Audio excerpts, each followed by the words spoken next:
Who's got to stay with the horses?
Meeting to order for January 20th, 2026. May we have the pledge of allegiance, please? I pledge allegiance to the flag of the United States of America and to the republic for which it stands, one nation, under God, indivisible, with liberty and justice for all. Thank you all. Silence all the phones. If you haven't already. And roll call, please. Councilman Henderson? Here. Councilman Webb? Here. Councilman Weinstein? Here. Councilman Boland? Here. Councilman Green? Here. Councilman Howe? Here. Mayor Stone? Here. We have a quorum.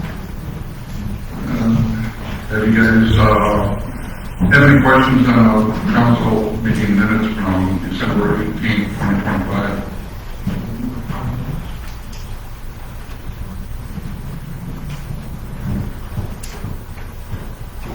No questions? We'll move on.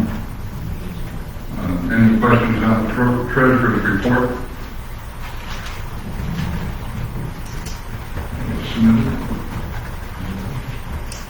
Actually, there's one question. On one of your line items, you have either too many ones or you got 4 digits between the decimal point and the comma. So, What are you talking about on which page? Okay. front page. It says, water treatment plant is up by $1,131.62. Oh, okay, yeah, down I think there. I have one too many words. Yeah, I will have that fixed by meeting. Thank you. good catch. Any other questions? Now, one thing I will say is, we've talked it over with the chairman of the budget committee, and sometime next month, we should have all our bills in from 2025 so that we can go over and actually see what adjustments we'll have to make as far as making sure that those line items have enough money in them. We're still receiving 2025 bills that we're still paying, which were spent in 2025. Moving on, did you guys look over, have any questions on the police, fire, and public works reports that were submitted.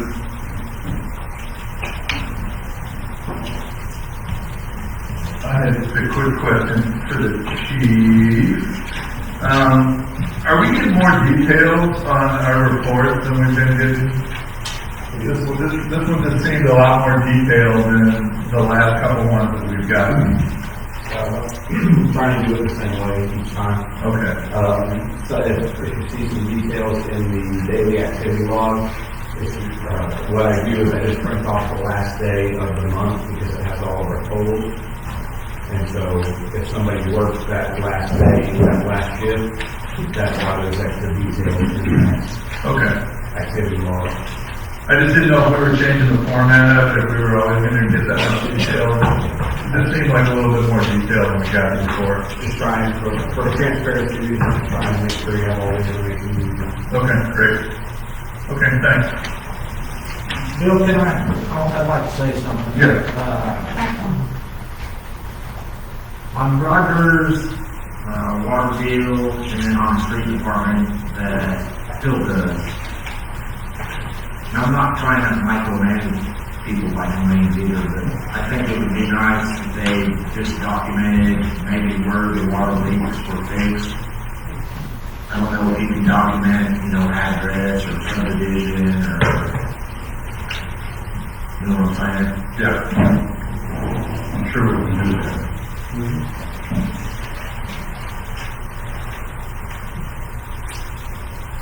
That's all I got.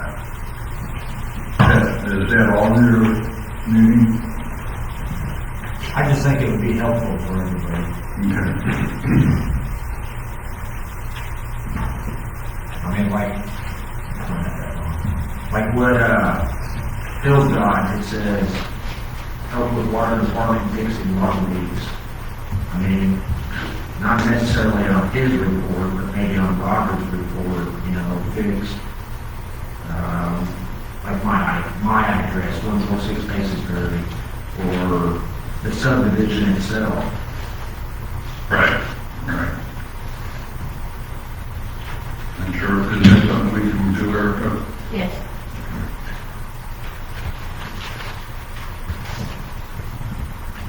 I'm sorry, I had one more question for the chief. I forgot to ask this one. You mentioned that Dominic completed his first stage. First week. What's the next step for him? I mean, how long is this process going to? It's total for 3 weeks. Every week on Friday, they have tests over everything that they went over during the week. They do physical fitness stuff throughout the week, and then on Fridays, they do a progression to see where they're at.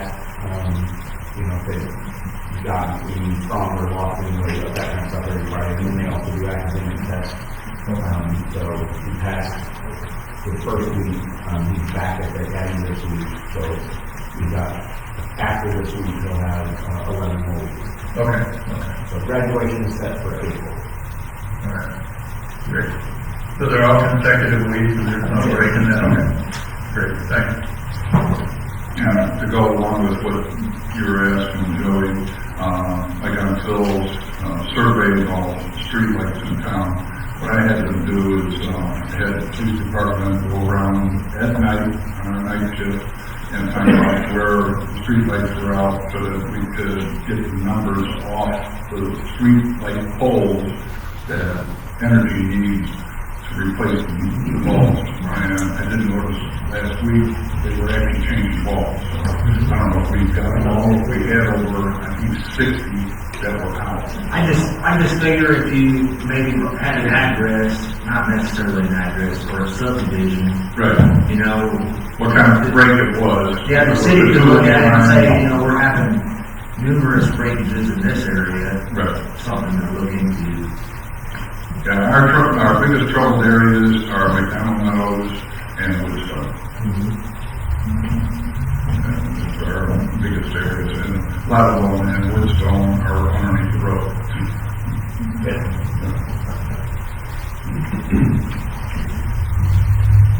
Okay, next, any other questions on department reports? do have, a note here for, grant committee. I am waiting for Tina Coles from the Northwest Arkansas Economic Development District to, I sent her an email, I also talked to her on the phone, to have her team come down here and meet with us again, sometime this coming month hopefully, and we'll get our grant committee out here at the same time, so that we can see what's available and we can start rolling on all that. Parks, any questions on the Parks Committee? Anything that you want to bring up? We set the date for Dam Jam again. It'll be the last Saturday in September. That's the 26th. We're also working on getting the archery range fixed up. Some concerned citizens were out there last week getting pen to paper, figuring out the things we need, so we're hoping to do some sort of meetup for that and get some volunteers in so we can start stacking up volunteer hours to get all that done too. Upcoming grants and whatnot, so we'll keep everybody posted on that. And to go along with that, I noticed you guys wanted to know about multi-blades and plugs on city motors. I had Bill go and get 4 sets of blades for the hustlers, multi-blades, and 2 plugs for those hustlers. We already got the mulcher on the grasshopper, so we got that, and they'll start working on that tomorrow, I believe. Right, Phil? Yeah, we did some today just to see if it was going to make a difference, and it has, so we got the equipment now, and we're taking care of it. Any other questions on parks? Lynn, do you have anything to add to us? Yes, I do. That was for sure. I know you wanted to do, for, 2 line items on revenue, one for Parks R Us, Right. and one for our post doing. Right. I don't think there's going to be any problem with that, so. Great, I can do that. Yeah. The other thing is that I want everybody to know that we really owe our gratitude to this man over here. Because if you look at this playground equipment, it starts at $25,000, and that's on sale, and it goes all the way up to about $65,000. Thank you, Ken. We'll get it up. You got it, but we'll get it up. But thank you so much. And Lynn, I hope this is a typo, but it says signage on 178 for archery range and disco golfing.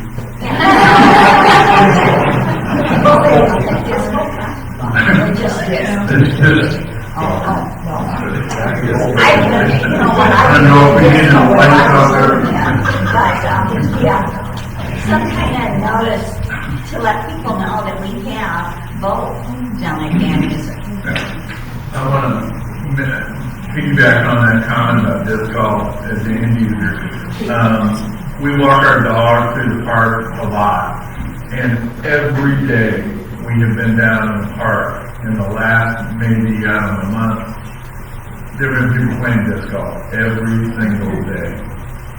And that's great, because so many times in the last few years we've been walking our dog through that park, we were the only people in that park. And that was a shame. So, with the play, I know you've worked with John on getting the frisbee golf thing going too, but that's what we need is people who aren't using them. Because if they start using them, they're going to start caring about them. And they're going to start taking care of them. And so... They go hand in hand. Exactly. And the park is much cleaner now. Yeah. Other than the fallen trees that we got down there. Well, We're getting there. that's just a temporary thing. So, I mean, it really looks nice, the bathrooms are nice. What else can we do?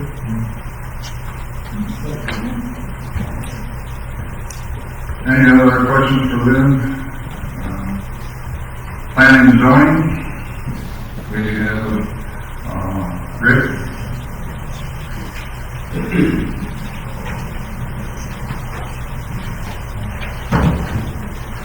Thank you, council, for giving me time to speak to you tonight.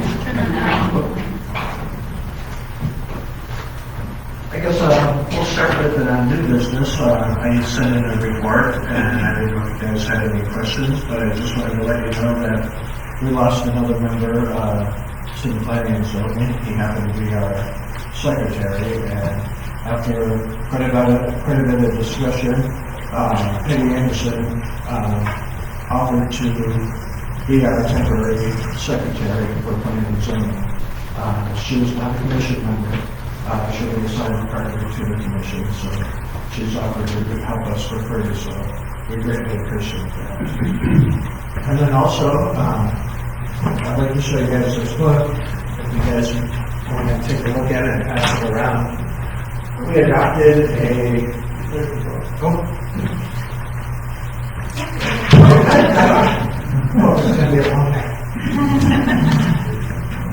We adopted a new look for the planning and zoning codes. Dave Hagan spent a lot of time rewriting and redesigning it. He did not change any of the language yet because we have to pass up through you guys eventually. But we will be adding stuff to this here in the near future. I want to thank Dave for all the work he did. And the best part is, I have a digital copy of it that is in Word format. We'll be able to add to our codes very easily. So that's going to be a great plus. So thanks, Dave, if you're out there listening.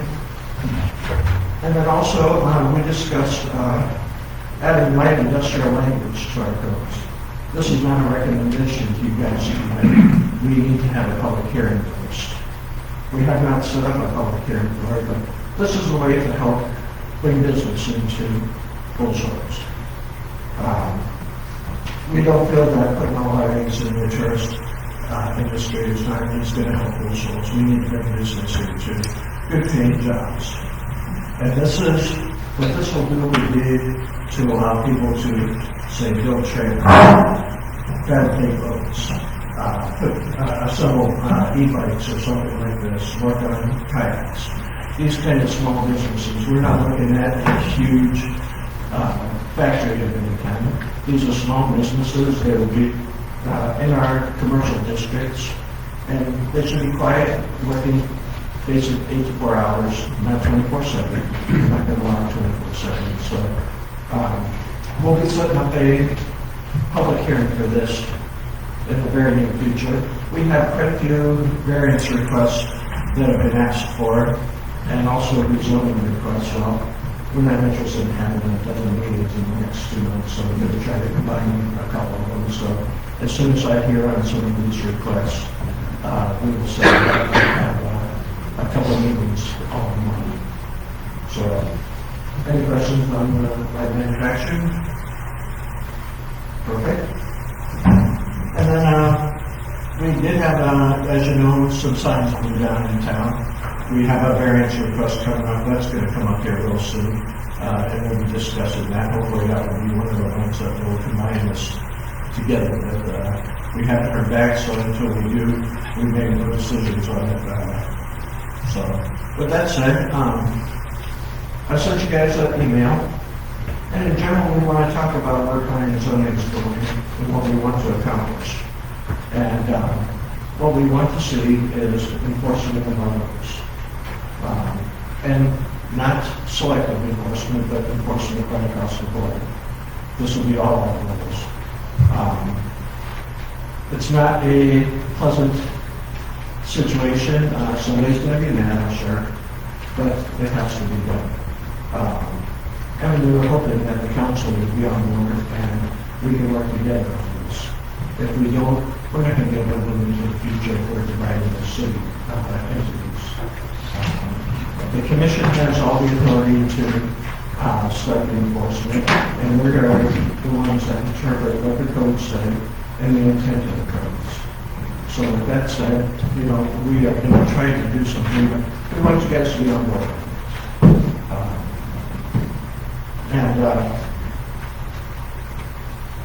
I guess a lot of it stems to what we tried to do 6 months ago, and that was send letters out to the results.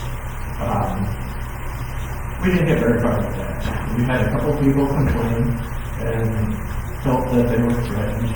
There's nothing threatening in that. But we were put on hold. We weren't allowed to continue on. We ended up meeting with the resorts. It turns out that there was really nothing we could do for them that they weren't already doing. And it ended up working out that the resorts had created some of their own rules as far as what's long-term and short-term. We had rules that's differentiated between short-term and long-term, but they decided what it was. And that's not right. And Mr. King gave a pretty good talk back in the, I think it was your October meeting. The unfortunate part of it is everybody I talked to, we all had different things of what he said. It just didn't make a whole lot of sense. So Mr. King did do another statement regarding resorts, and I would like to go through that with you guys. Basically, he put some definitions in there.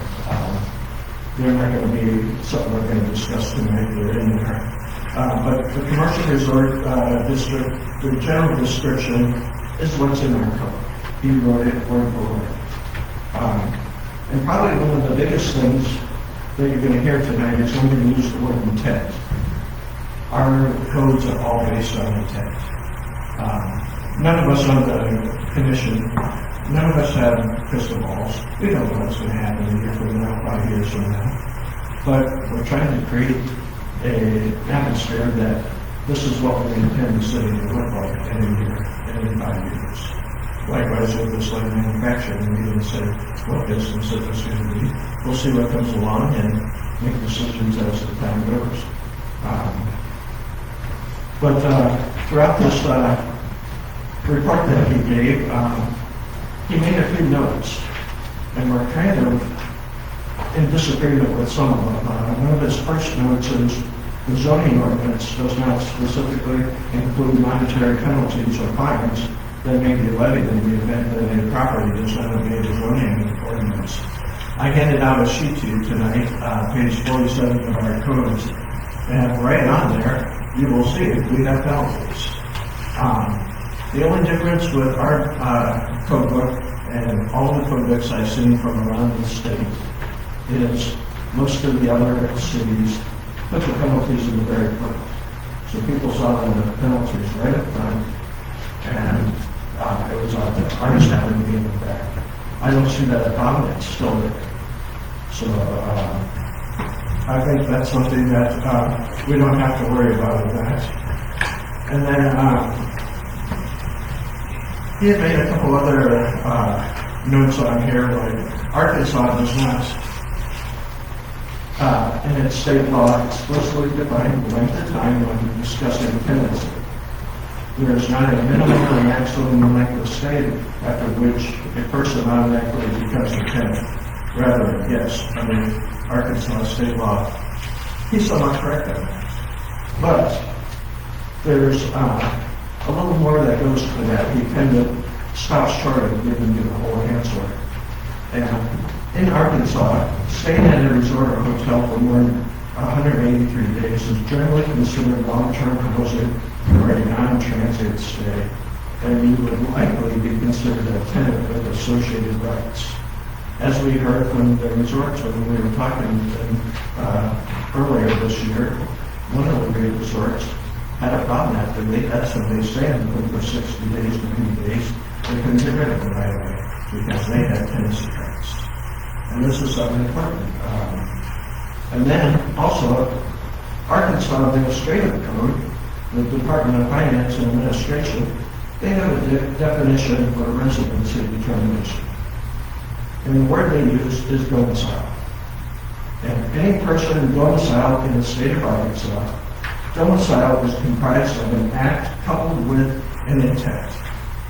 A domicile is acquired by 1, physical presence at a place coinciding with, and 2, the state of mind. That is the intent regarding the place as a permanent home. A domicile arises instantaneously when these two factors occur. Every person must have one domicile, but can have no more than one domicile, regardless of how many residents a person may have at any given time. Just like you guys can all have 5 houses, but you can only homestead one. But there is some rules. It's the intent that's out there. And this is something that we have to pay attention to with these resorts. Quite honestly, the Planning and Zoning Commission has no problem with these places doing 30 days, 60 days, 90 day stays. It's the intent of what the people are moving in for. And I think a lot of the citizens are furious over a lot of Facebook ads where people are saying, come to these resorts, it's a great place to live, or come on in, a transitional living. That's not what a resort is. You don't go to a resort to live. Unfortunately, we have several resorts that have people living there. And we need to stop this. We only have so many resort properties, commercial, seaport commercial zones, and we need to protect them. And the biggest thing with these resorts is we need to protect the resorts by making everybody follow the rules. One bad apple in a basket is going to ruin all the apples. That's just a fact of life. So we would like to talk to some of these resorts that are actually doing long-term living.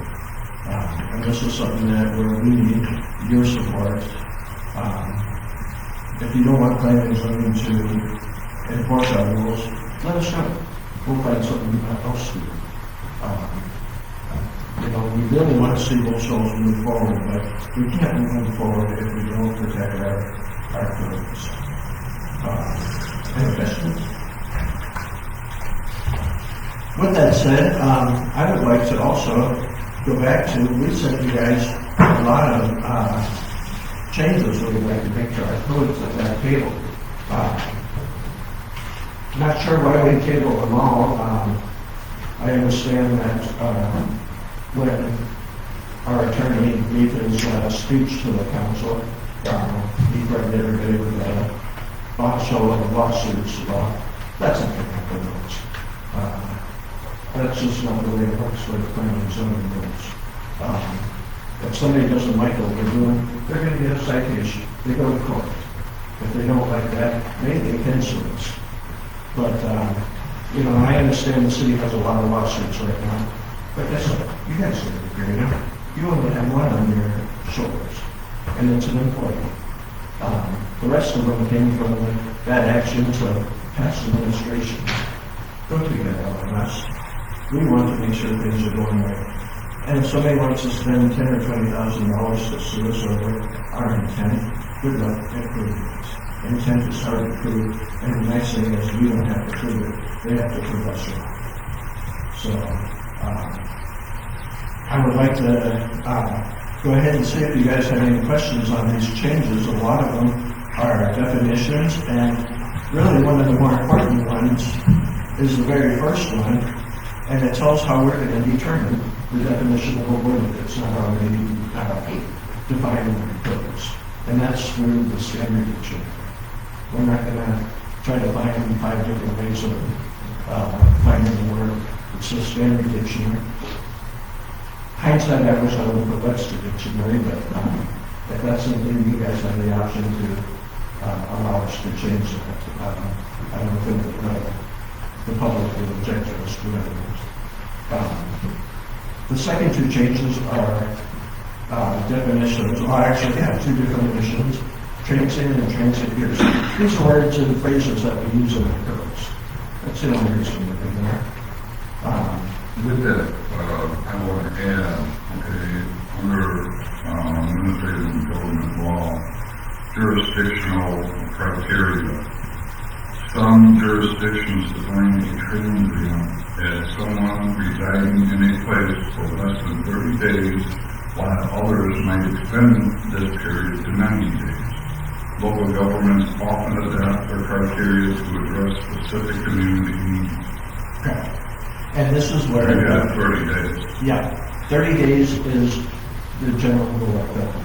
After that, it comes down to the intent, and after 30 days, these people start getting their tenancy rights. To be honest, I don't know what takes in first as far as what they get, but after so long, it'll take 6 months to get rid of these people. That's how long they can tie you up when it goes to court. So, in trying to be in the resort's best interest, not to do any of that, we'll make sure they have their ducks in a row and they have a good, I don't know if I would say leases around there, but a contract for it. So, and then, other changes are the, off-street parking and paving parking lots. As you guys know, there's quite a few businesses in town that have gravel parking lots. Our code says that every business must have paved parking spaces. We don't agree with that. We're trying to change that. The businesses in town are looking at over $500,000 in paving costs if we use certain questions. We're not interested in that. What we are interested in is making sure that they maintain their gravel parking lots. If it rains hard, the gravel goes out of the road, they're responsible for cleaning it up and getting it fixed, not the city. The citizens should have to do that. Right, but that isn't what you're saying in number 3 for page 23, section 1. B, for properties with multi businesses.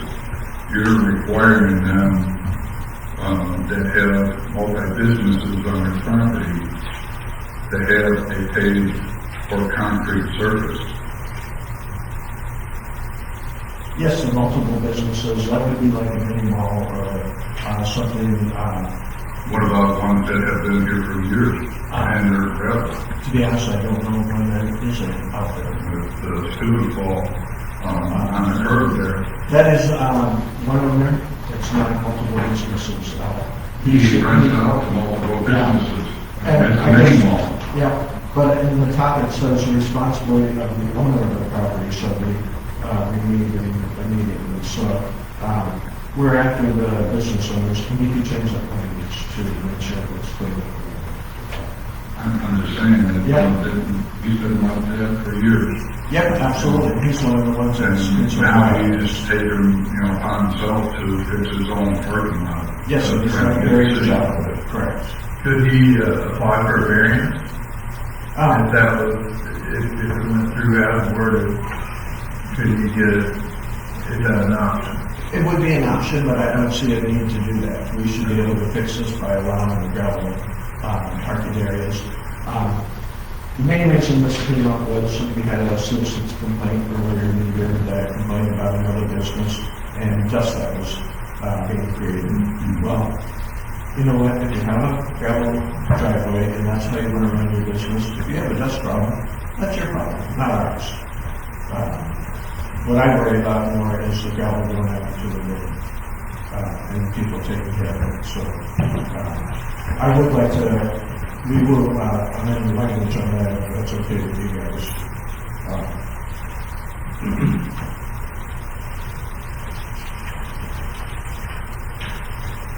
And then, the next one would be, we're adding permitted uses under, C2, which would be gas stations, convenience stores, and then under another section, drive-in restaurants and food trucks. And then there was another change, and this is the transient tourist accommodations, and that's something that Will King had mentioned that he wanted us to define, but I think it speaks for itself. You really don't find a definition for a phrase. It's created, the intent would be there. But a resort should be something that is fully furnished. When you start renting a room that has nothing in it, you're looking at an apartment. Or in the case of our codes, it's multi-family dwellings. We don't use the word apartment anywhere in the planning zoning codes. And then, the last ones would be, adding the fence, the signs, and the short-term ordinance to the back of our codes. We'd like to add those in there to make it easier for citizens to find these. These are very common. We don't want to add them into the language of our codes because, well, the sign ordinance has been changed 3 times in the last decade and a half. So there's a possibility that they're going to be changed again some of them. So we'd like to take care of that. And then I think the very last thing would be an ordinance that was written back in 2014. It changed some of the general description of C2 language. And we need to add that into our codes. Nobody knew it was there because most people are not going to go from planning and zoning codes and go through the whole list of ordinances. I did it, it's not much fun. I'm sorry. So with that said, did you have any questions on the changes we'd like to make?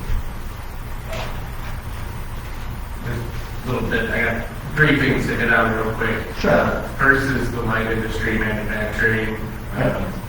I encourage everyone, if you come to these, to make sure you're coming to planning and zoning and things as well. There's a lot of talks going on about this where we public input a little bit sooner than this workshop.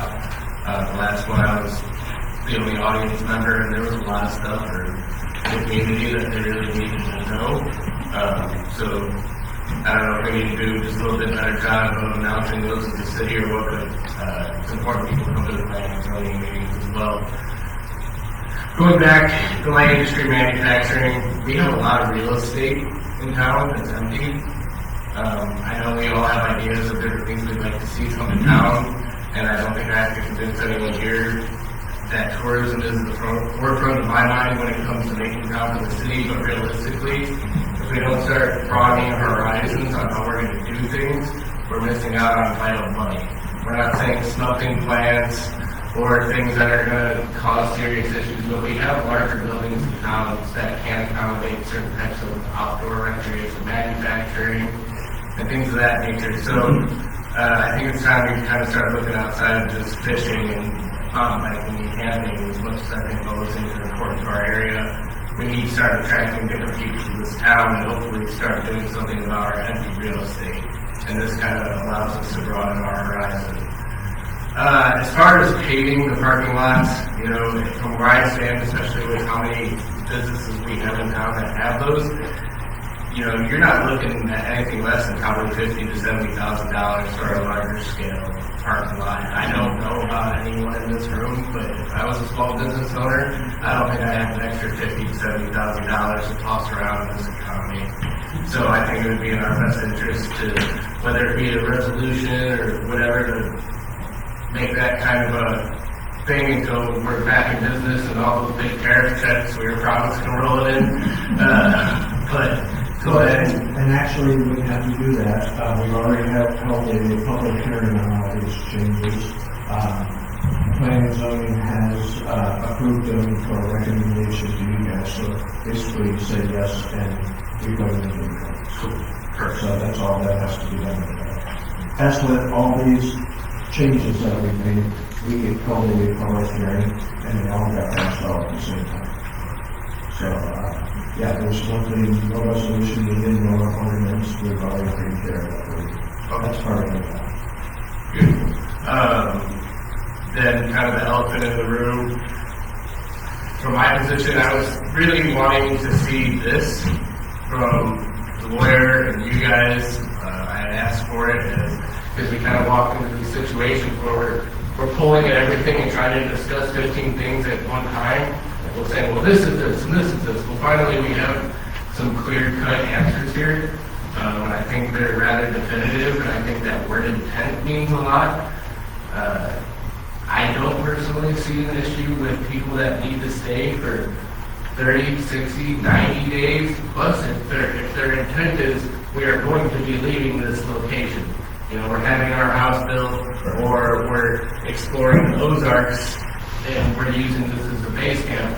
But the intent is now when we're getting the lawn furniture and the gardens and the extra cars, this is where we surpass intent on, you know, temporary stays into full, and we have definitive answers now listed in writing with penalties, with ways should be done. So I applaud, you know, Will King and you guys for getting this together, because this is what we needed to see. So, good job on that, planning and zoning lawyer. That's all I got on this. I want to piggyback on Mike just a little bit on the tail end. I think definitions you listed there, that we need to define words.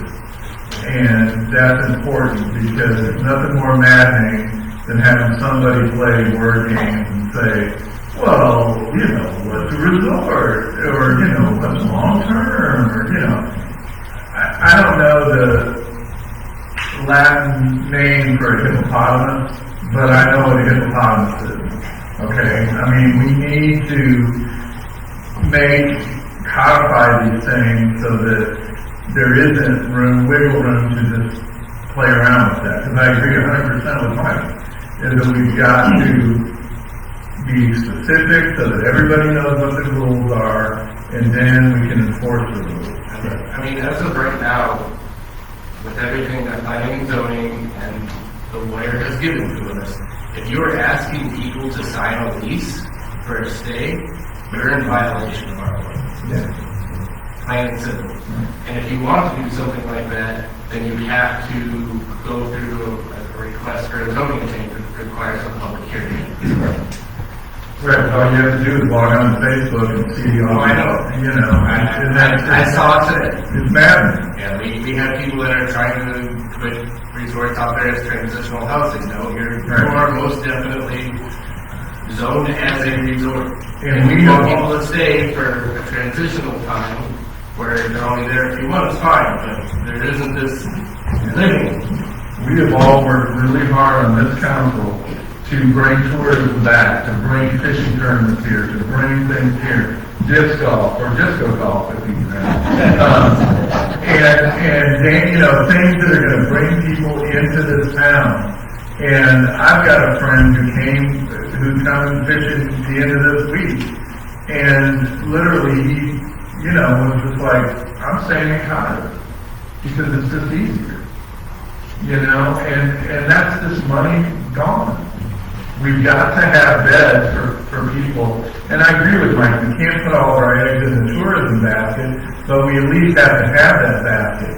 If it's not there, then what's the point of doing all these things that we're doing to bring all this stuff back, and it all gets hung up because someone wants to play games about what long-term means or what transitional means, or it's just nonsense. It's just utter nonsense, and we've got to fix those definitions. Well, that's why I want to have, at the top, we could put a dictionary after definitions and put them into our codes, but saying how we're going to determine it is what planning and zoning is going to do. And that is, again, a decision that planning and zoning commission makes as a commission as a whole. So, you know, I feel it's very important that we put in that language in the very beginning, how we're going to do the definitions. Every other city that I've looked at for their codes has the same thing. This is nothing new. I actually took it from one of the cities that we're living in. So, I have a question. sure. One of the things that occurs to me is that people are somewhat concerned as we get into the long-term rental that we might be in some Section 8 type stuff going on. Now, a resort cannot take Section 8. Correct.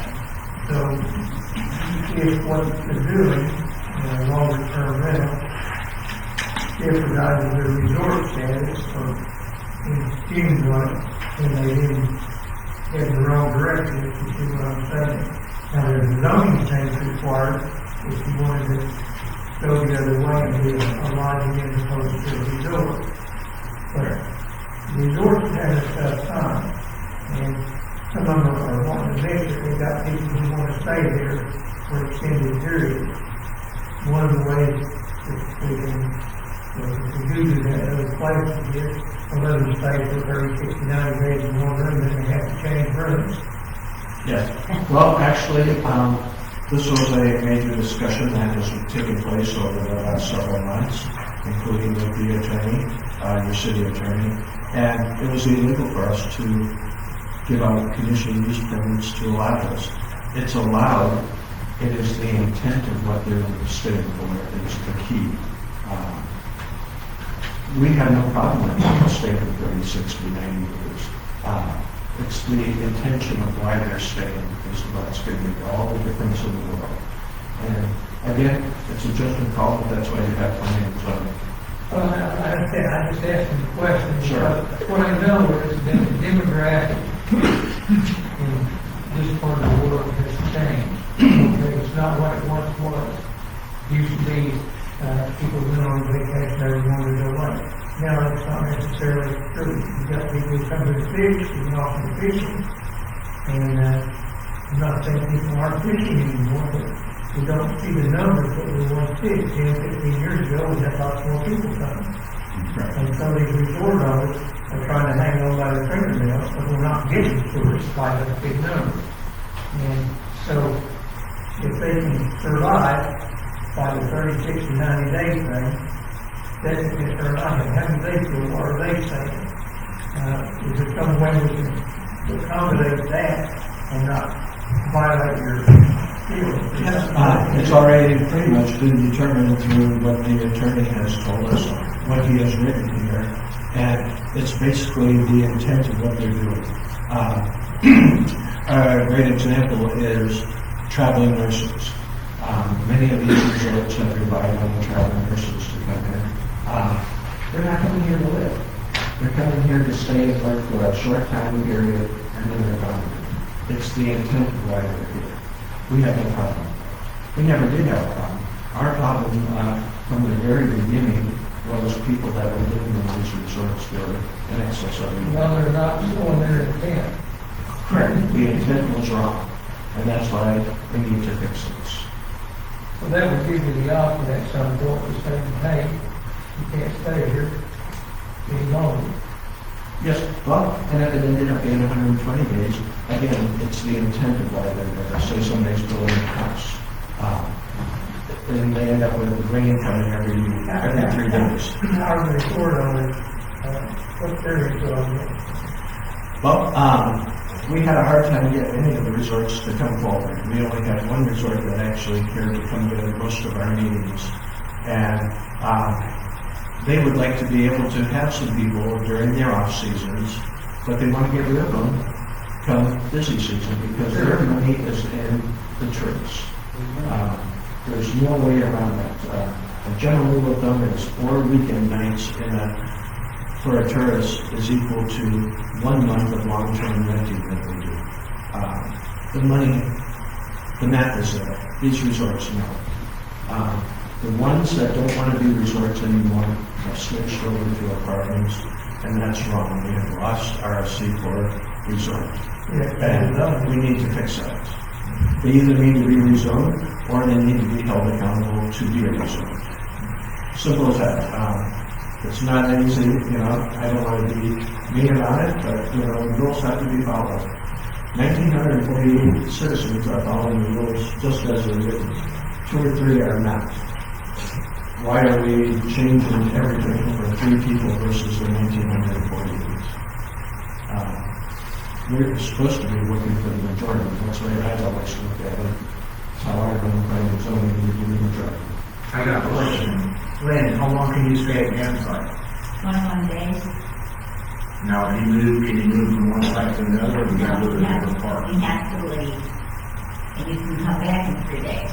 So they have really no difference than that. Exactly. And actually, your short-term ordinance, rental ordinance that you guys passed earlier this summer, and it dictates 30 days or less for all the Airbnbs and stuff. Actually, you put the word resort in there also, so there's an intent there. The intent is a short-term stay, and that's what we need to do. The word intent is going to be key for everything that we do from here on. Thank you, Rick. Yeah, any other questions? Yeah. Oh, thank you, people. I've got Yes. I still object to, this transient definition of 30 consecutive days. I think Bill read something, I think our planning and zoning is vague in some ways. I'm just gonna read my notes here. The zoning ordinance was written in 2001 with the help of attorneys, I'm sure. And so I appreciate our attorney helping us understand the planning and zoning document. I mean, when you read it, it's written by lawyers or helped by lawyers, so you almost need a lawyer to read anything the lawyer written. So that causes a problem. And in his conclusion, he doesn't read the last part of this, but it does say something about section 8 in here. And it says, and this is, and you people can have a copy of this if you want. It says, so long as we resort, this is Will King's conclusion, the last page. So long as the resort is open as a resort, is not rebuilt as something else, and continues to offer the services described in the resort use definition under the ordinances to tourists, that resort is in compliance with the city code. So my point of view is, I'm trying hard to attract businesses to the city, tournaments, and then I do think what you said is true. There are a lot of people who are nurses, construction workers, people who are buying homes. So those people are not full-time residents. They're not, I'm calling the city setting. And another couple points I want to make is we are a tourist destination and a resort town. I mean, think about our area, maybe Lakeview is an exception, but we really, I think we have 8 seaport resorts, is that correct? Seaport Club. I don't know if you can name another city in Arkansas that has that many resorts in such a small area of Norfolk, doesn't it? Actually, I have not found one single city in Arkansas that has seaport resorts within the residential district. So we are a very unique city in that respect. There's no doubt about that. So I think we have a unique problem, and I think that calls for unique solutions. I think most of the extended stay people are nurses, construction workers, or people building houses. And so my point is, the council, we need to make sure our actions do not harm our resorts. We really need to hire a city planner or a planning and zoning expert to give us a plan to review and vote on. I don't know what that would cost, but I truly believe that. So here's my last. Who determines the intent of these people? Who is the intent determiner? Planning and zoning is, yes, we are. That's the wrong answer. You can't determine someone's intent when they move into a resort. Are you going to interview them and ask them what their intent is before they sign the documents? A lot of these resorts are signing contracts. They're not signing leases. They don't want a lease. If they sign a contract and the contract is renewed on a monthly basis, then they're not tenants. They pay in advance for the month. And then if they don't, and then the next month, let's say it's the 1st of February, they don't pay the 1st of February, they're gone. All the police, and they kick them out. But they're not signing leases, that'd be foolish. They're signing contracts, and they're prepaid contracts for the next month. The next month, they would sign another contract to stay for the next month, they sign another contract. That's how they would do it, to protect themselves from the tenant law, because if they have to kick a tenant out, it might take 3, 4, 5 months. They're not going to do that. Right. So my whole thing about this is, I don't know what the hurry is. I really am more concerned about doing harm to resorts, because we're trying to get them filled up. And right now, they're not full up. So if there are some extended stay people in these resorts now, it's not hurting our city. We're not, in other words, we don't have room for you because we've got too many extended stay people. I don't think that's ever been a problem in the city, and I don't anticipate that ever being a problem, because these resorts will eventually, when we get more people in our city, they'll get away from that. It's actually more money involved if they're running as a resort. And again, the last thing he said is, if you act like a resort, you're a resort. And I'm going to go by what the lawyer said. Well, and I agree. I'd be foolish not to. Yep, and I agree with you. Just like we hope that a sea of cases coming up, there'll be lots of workers here. They're coming to work. The intent is to come here and work for a few months, hopefully shorter than that, get their job done from the meeting. Same with the nurses. I got better things to do than to go around to these resorts and count how many vehicles are in the parking lot, and I don't do shit. Well, then don't do it. I'm not, and that wasn't the intent of planning and zoning. Our intent is to go after the ones that are doing the long-term yearly leases. And that is because of the yearly rates right now. yes, I know for a fact that Yes. yes. Freedom now. Because of the delay and going after these people from when we sent that letter out the first time, another resort sold. The people bought it with the intent to keep the long-term renters in there. They are now trying to require the renters to sign one-year leases. And these are crap holes, I'm sorry to say. There's lots of rumors about the sewage backing up in the units. We need to fix those people. We're not trying to be over to this. We're trying to fix a problem that's in the city. And these are codes. And as far as lawsuits, the A&L stands behind planning and zoning commissions. This is something you can only imagine what it's like to create a city. You can hurt somebody's feelings because you're telling them how to use their property. Well, you know, in order to create a city, somebody's feelings are going to go. That's just the way it is. We're not interested, like I told you before. I got better things to do. I'm going to go fishing. I'm not going to go sleep in town cars. If I hear somebody see or I see an advertisement that says, what a great place to live or come for a transition living, I know the difference between transition living and coming to stay as a tourist, a transient tourist in a resort. There's a difference, people. And this is a definition that the Planning and Zoning Commission is in charge of making that decision. It's right in our code. In fact, it's probably on that page I gave you, there's a part where it talks about planning and zoning. We make the determination, we pass it on to the building official, and he goes out and tells the people to fix it or the citation stuff. Even if I'm in no mood to hurt people's business or anything else. But even if we go on Will King's last statement, is if you act like a resort, you're a resort. I'll ask this question to everybody in the audience. The last time you went on vacation, did you take your furniture with you? Your garden, outdoor furniture set, a portable garden? No, you didn't. And so even if we use that, if you act like a resort, you are a resort, it still doesn't fit. It just doesn't. It just doesn't fit. And we have got to play by the rules. That's it. Can I add one more thing that might help? Wait, is that right, Mr. Mayor? The C4, the reason that was designed that way was they were put inside residential areas, and it's almost a security to the residents of that area that this is going to be a resort, it won't be apartments, it won't be whatever else comes. So the residents would understand, okay, it's going to be a resort. That's why C4 zoning here was developed that way, because they're inside a residential area, if that helps. And on another note, I believe all of you guys have got a letter.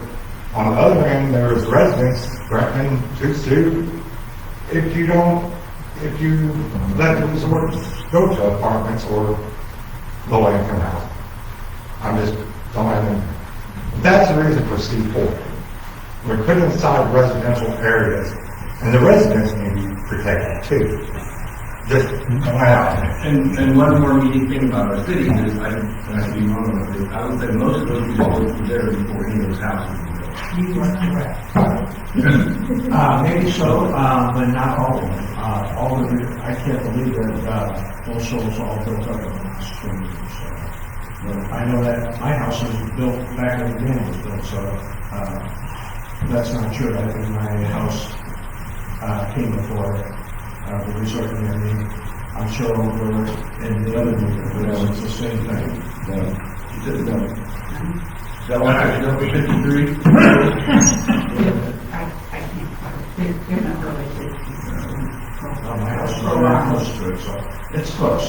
But I guess, to Mr. Hilburn's, point, in the general description, it said it's also the intent of this ordinance to allow these resorts to remain commercial, but they shall not be permitted to alter or extend to a non-resort use such as multifamily.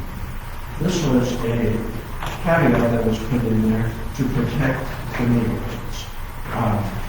We have created a city here, people.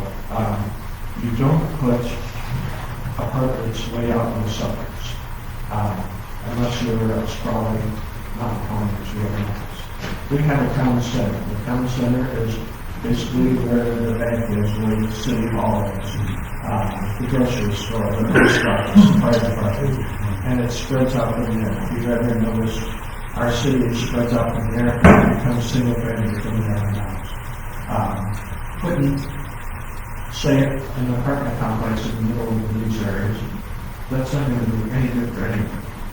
These people, you look at all the houses, neighborhoods, our roads aren't built for that. So now we have to start looking at infrastructure. We don't have that anymore. We need to keep our city as it is until we can afford to do so. And to your point, Mr. Benke, you're right, we do need a plan. And you guys come up with an extra $10,000 or $20,000, we do it. I've actually talked to the mayor just the other day and asked to find out when the grant committee's meeting, because they're very interested in pursuing grants for this exact reason. But until that time comes, are we going to not enforce our codes, or are we going to just sit and twiddle our thumbs, or are we going to do something about it? Okay, one more thing. So tell me, who's going to determine the intent thing? Because that seems to be the word that you're talking about. And that is planning and zoning commission. So you're gonna say if someone's in violation? Our commission will say that, yes. And that's what it's set up for. And then what happens? Does the council have to do that? And then people that, it's against, they have the right to appeal, and that goes to the building official. Well, yes, and the building official is the one, we don't go out to talk to people. Planning and zoning commission will not be going out to any of these resorts. The building official is the one that will deliver, and if people want to appeal it, it goes to, they have 30 days to appeal his decision. It will go to the Board of Adjustment. Do we have the Board of Adjustment? Yes, it's the Planning and Zoning Commission. So, you know, the bottom line is, the state and whoever set up the Planning and Zoning Commission for this town said the Planning and Zoning Commission will be the ones in charge of the Planning and Zoning Commission. We are the ones that will do it. Just like your ordinances, you have the police department to take care of. That's just the way it was set up. I didn't make the rules, so I'm just trying to follow. To go along with what you, I want to make everybody clear on this.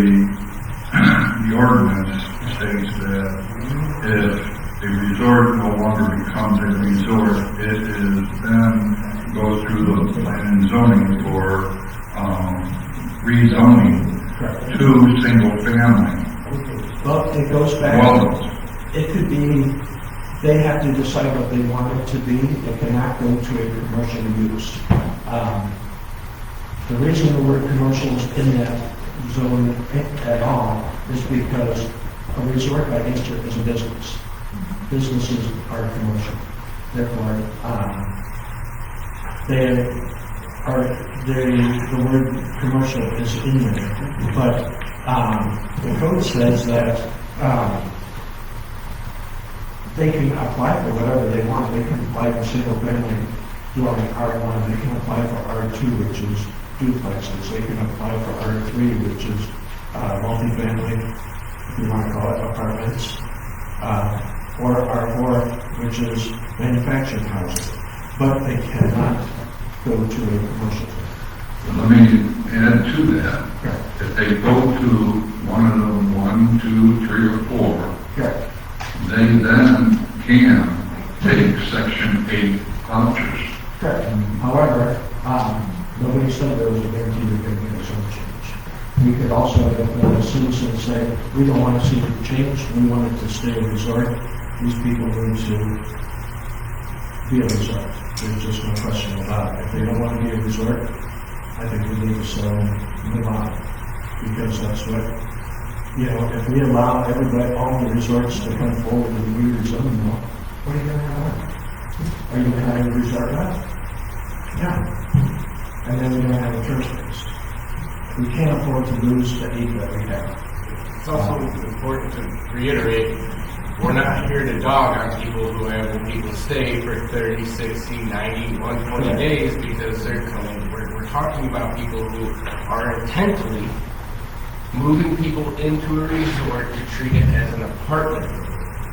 Right? That's when you start seeing, for instance, there's a place just down the street from my house who their intent is clear that it's being used as apartments and not, we're here to have our house built. They have play sets and swings set up in front of the place. And they're not industrial. We're talking playmate and what you would pick up at Lowe's. These are being treated as apartments. And I'm not saying toss families out, but we're getting to the point now where we have to do something that's already written out for us. So we're not here to beat people up. If you want to have people stay in your resort, emphasis, bold, loud caps, resort, we're not here to come get you on those. If we have people that are working on the waterways and flipping, staying at a certain resort here for 5, 6 months, that's not a big deal. That's what resorts and motels are for housing for those types of people.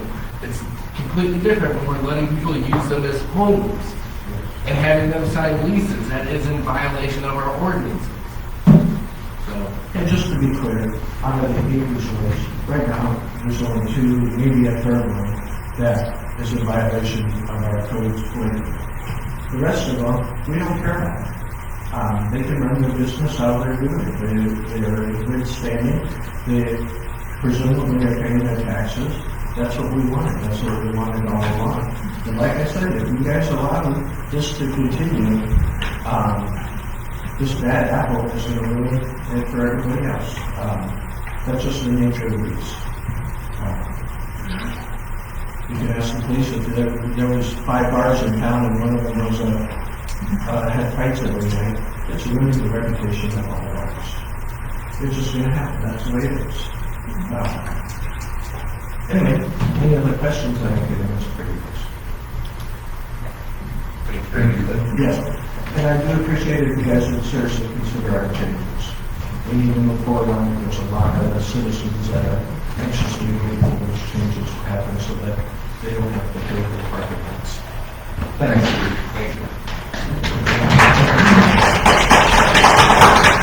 Our next on the agenda is Stacy Foster, Marion County tax increases.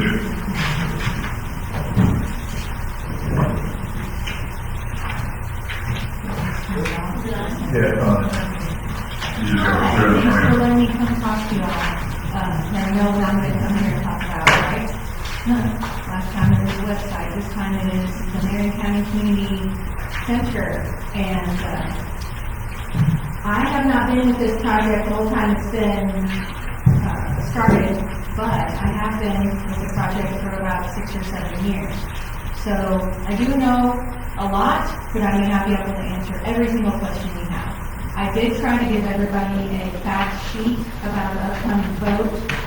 This is kind of like the turning point of the possibility of having a community center. And the agenda says tax increase.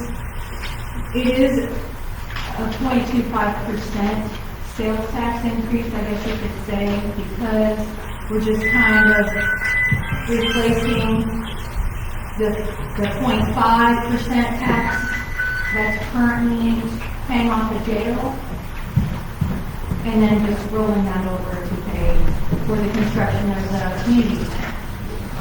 And then when the community center is paid off, then the taxes will actually be less than they are now, because the 50 cents will go away and just a quarter cent will remain for the maintenance. I don't know if you all had enough time to check this out, 'cause there's a lot going on, and I didn't hand it out in the packet, but, Is there an estimated time on how long it would be to have it paid off? that is a great question, and I'm going to refer back to what you had with the jail panel. That was actually a 20-year loan, and it was paid off in 9 months. So that's because of the sales tax, which is awesome, right? Projected to pay off in 20, paid off sooner because more tax, sales tax, so people are shopping, that's great. So if that trend continues, all the towns are working to improve themselves, which will increase sales tax, bringing things in. And two, more people coming to the community because they're working to improve and attracting people, then I don't see why that wouldn't happen to this as well. But nobody can predict the future. I have a question. I know this has been going on for probably 30 years. About trying to 15, yeah. get this community center in. And that when I was on Forum Court, the location was to be on 202 between Yellville, Clifton, and Bull Shoals. We did try to get that. It's currently a pasture, a cattle pasture. That's what it was sold and then became. It was, I believe, 40 acres for $100,000. And they needed that money then. We didn't have $100,000 then. And they wouldn't wait, so that was the only opportunity we had in the last. But now you're saying it's going to be in Yellville. It is. Where in Yellville? Well, it is, I wish I had the brochures, but, South 14, past the park, kind of on the corner of 125 and 114. Right past the old gas station before you get to the Raven Inn. Kind of where the Eagles land. Eagles and whatever. There's You a big can't sign. see Yeah. you can't see the property from the road. There's a big sign that says Yeah. future location. It's right behind the tree line, and there's a pond in the middle. If you scan your code, scan this code with your phone, it will take you to maps, Google overviews, all kinds of things too. Well, the other thing is, used to drive to foreign court meetings. It took me 25 minutes to Right. get from Bull Shoals to there. Okay. How many people from Bull Shoals are actually going to be using a community center that is in Yellville? That is Not a very good many. question. We can't predict that either. I understand. But the other thing I have a problem with this is you're saying that the half-cent sales tax is going to disappear. Okay. The half-cent sales tax, what you're doing is renewing it again because it was supposed to disappear after the jail was taken off. Okay. Now you're asking to continue for another 10 or 20 years to build this. We produce them. Okay. Not only that, but you're asking for an additional 1/4 sales tax on top of that, which will never go away. And the problem that I have is in the 1/4% sales tax, it is under number C for general purposes of county government. So they don't necessarily have to use that 1/4 at all to supply that money to the community center. That would be really ridiculous if it was built. It's in the law that we're trying to pass. The I think it's Right. important to note Stacy didn't write this. Also, I do know the answer of why it's in there. Sarah Gianna, like that, how to pronounce her last name, but she's the lawyer that we talked to. She helped us write this, and it is in case the half-cent does not pass, and the 1/4 does, for some stupid reason. People would not want to build a center, but pay for a center. then the county would be able to use that if they would have to. Okay, my understanding though is the road department and the sheriff's department then can use that quarter-cent sales tax because of their downfall of overspending. Right. So voters have to be really careful about what they choose. They either choose both or none, in my opinion. That's why we put vote yes twice. Or vote no twice. Right. So, That's their choice. but we wouldn't put that on our. Are there any other questions? If you put a bill shows, I'd vote for it. Right, but people in yellow wouldn't. I live in Flippin, so I'm super neutral to all of this, actually. I consider myself a true Marion County person. If I lived in a city, it would be like driving to the other side of the city, to drive to anywhere in the county. It takes as long, and it's way more beautiful. So, I really, the drive time, for me, I'm not in Shoals, I'm in Flippin, but the drive time for me is, I'm going everywhere that day. And I'm currently spending almost as much to pay off the jail that I'm not using at all. Hopefully never.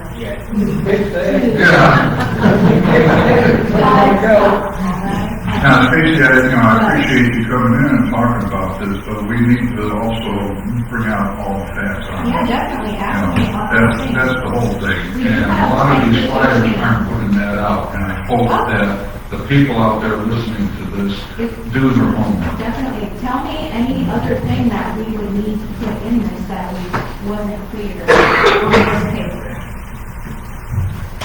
Right now, I just don't think it's time for that community center again.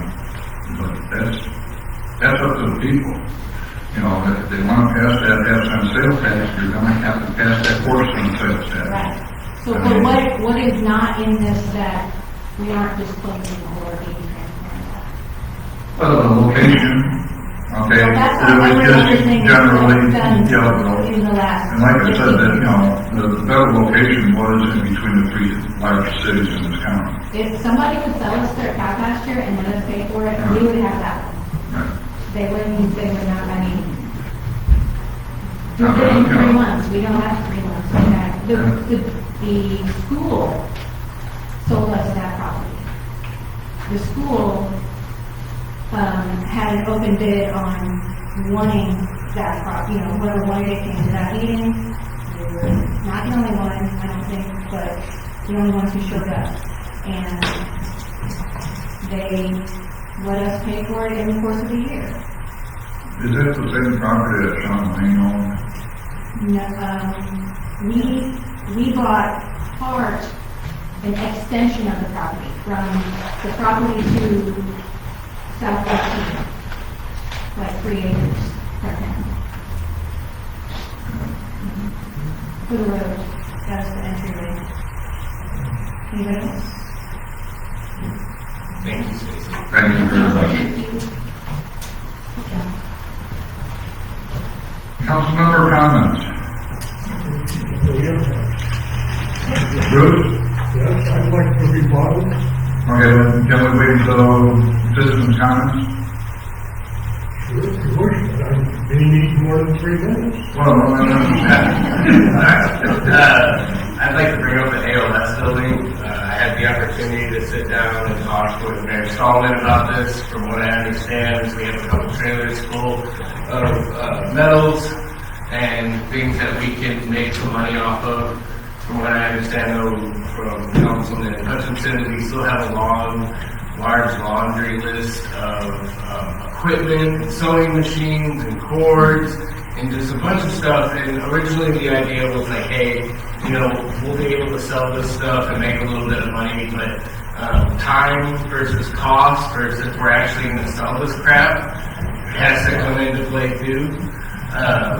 You know, I understand we have some sewing machines in there that are probably worth some money, but I don't think we have quite a huge draw on sewing machine sales right now in this economy. So I'm saying we get the stuff out that either the police department or city can use, get the money out of the copper or whatever else we have in there that was laying around, and then invite scrappers from the area to come clean the place out. Just be done with this. At the end of February, I'll be attending or representing Shoals at GunCon, where we're going to be around a lot of outdoor recreation manufacturers, gun companies, ammunition companies, and it'd be really nice to go down there and be like, hey, we got a building for you. But we need to get on this ball. It was kind of a raw deal. Some personal reflection. I really wish I had asked a few more questions about the building before we were all hyped up and got on board with it. But now we're at this point where I'm tired of looking at it, and we got to do something to start benefiting the city. So it'd be my recommendation that we do something to get all that stuff sent off to recycling, and then invite as many scrappers as we can find in the area to come get all the stuff out of there. We don't have the time, the money, or the manpower to be sitting here eBaying and sending off sewing machines to people. And I applaud Councilman Hutchinson for the time he put into all the inventory and everything, and I feel really bad if we end up just having people come grab it. But we have to do something. It's January. It'd be great to have a ball rolling before spring, so we can finally do something with this and figure out as a community if we're going to rent it, if we're going to sell it, if we're going to be able to utilize it for something. But I'm tired of seeing it become an expense at the taxpayers' dollar for something that just sits there with a bunch of stuff laying around outside. Just my take on it. I'm not getting on anybody. It's just, if we don't keep revisiting things, they kind of fall by the wayside. So I just wanted to make sure we're keeping the boulder rolling forward on that one. That's all I got on it. Like I said, getting on anybody. Oh, no. We got to do something at this point. It's been a year now. Yeah, we were lucky enough to sell the equipment that we sold that covered the tax burden that we had with the building.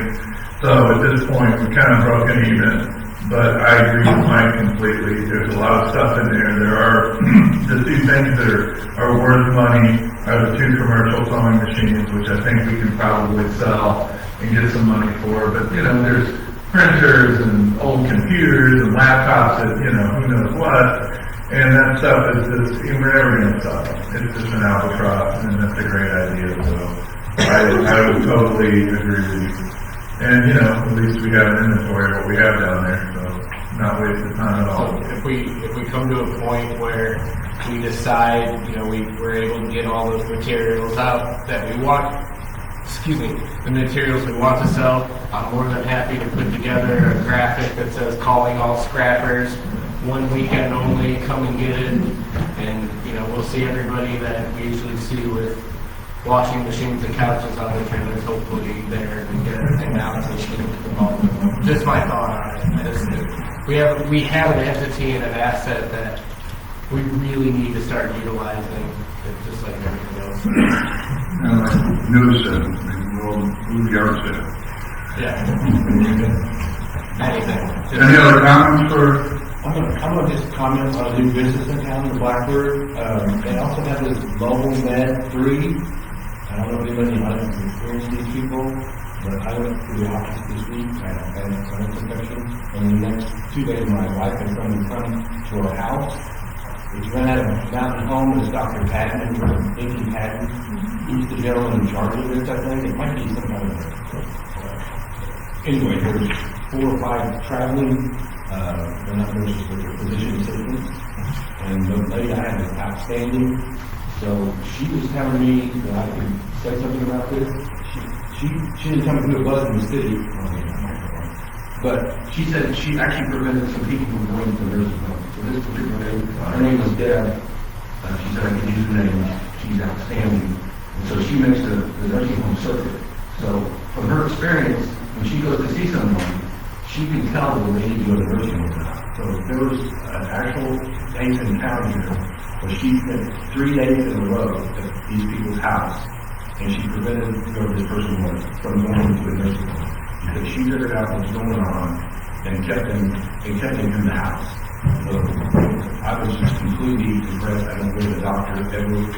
So I don't know if I'm supposed to go on a visit. I don't care. I am.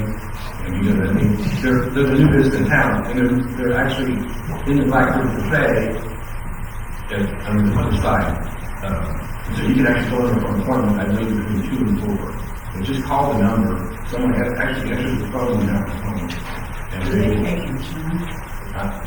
didn't bill, they didn't charge us, I'm going to take care of it. Oh, you look good. Well, I mean, I got a $300 deductible, but, yeah, they take insurance. It's very simple, very easy. I've been out in 10 minutes, they gave my prescription to Lakeview.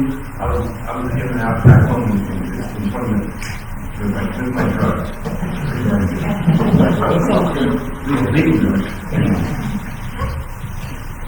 I just want to take a second to acknowledge the police force for two things. Number one, Officer Castagna is doing as well as he's doing at the academy. I think is awesome. He's proven to be a good hire.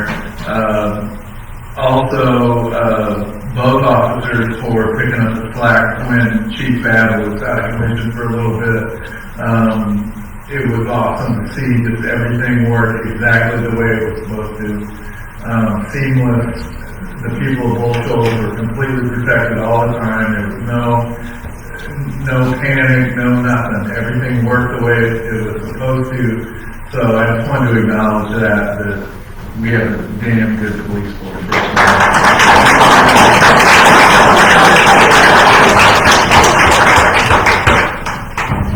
Any other councilman comments? Move on, old business ordinance amendments to 2026-01. You guys have any questions on that? Is that putting Randall in charge? Is that putting Councilman Mullen in charge? Yeah. That's the one. I think of a better guy. That's the one. Apparently, there were some ACA that had expired out of the new book, so the corrections had been made to the lawyer. This is what we came up with, and he's on board with it.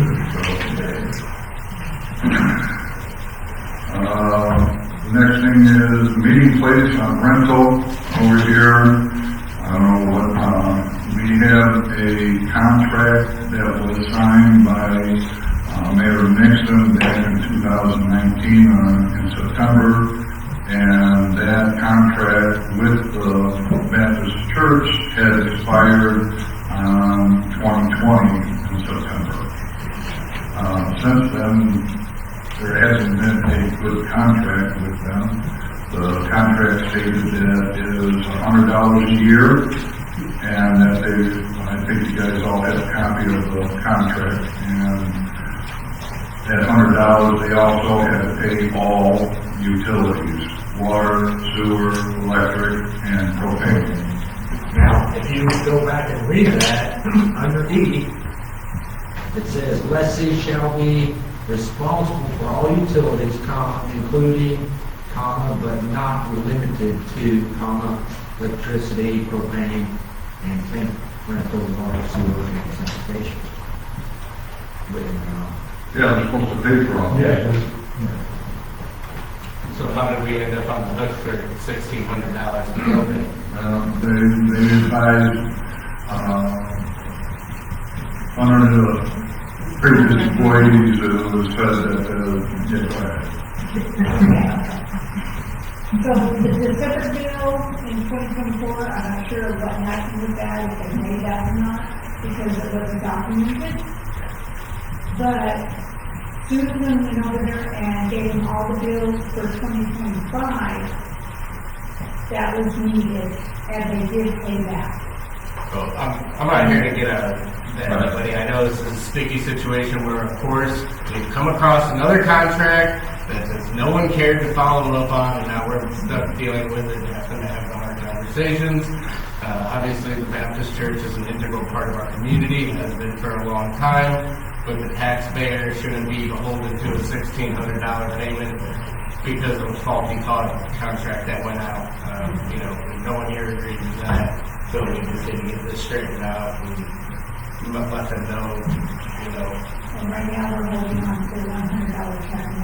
that we haven't cashed it. I want to find out from you folks, do we want to go ahead with coming up with a new contract for them, or do we want to do something with that building other than rent it out? Those are things that, I would like you to think about, and we can come up with some sort of Are decision. they aware of the total propane bill that they would have to face if we did fully contract that building out to them? Yeah, they've been advised exactly what they, when we found the contract. It's a lot of money, I mean, Yeah. really, it is. Yeah. So I just want to make sure they're aware of it too, before they make any. Yeah, because they had said, well, no, the city was supposed to pay one for the propane filling, and they would pay the other propane filling. Then we found this contract, and that states what it states. Do we, and I'm just asking because if we are going to explore different ideas of what to use for it, you know, maybe turn it into an actual police station or something of that matter. Yeah, are they using it enough to justify spending that kind of money on propane bills? I'm not sure. I'm not sure, and I'm only asking because I don't know. The first time I've ever seen anyone over there was like this last week. Yeah, they use it for trail life I know that. and then they do, because I was involved in trail life for a while with them before I got on the council. And the church uses it for some events also, because meeting space is hard to find in this town. Yeah. So, you know, I see your point, but I don't think it would be a shock to them if it was $1,600, because I think they get $1,600 in the mileage out of it. Right, okay. We don't want to take anything away from anybody, but if it's beneficial, then, you know, just a thought. I know the water bill contract for them. As long as they know what I'll make contact with them and see if they want to, you know, continue on with, you know, another contract and bring it back to you guys for next meeting, the council.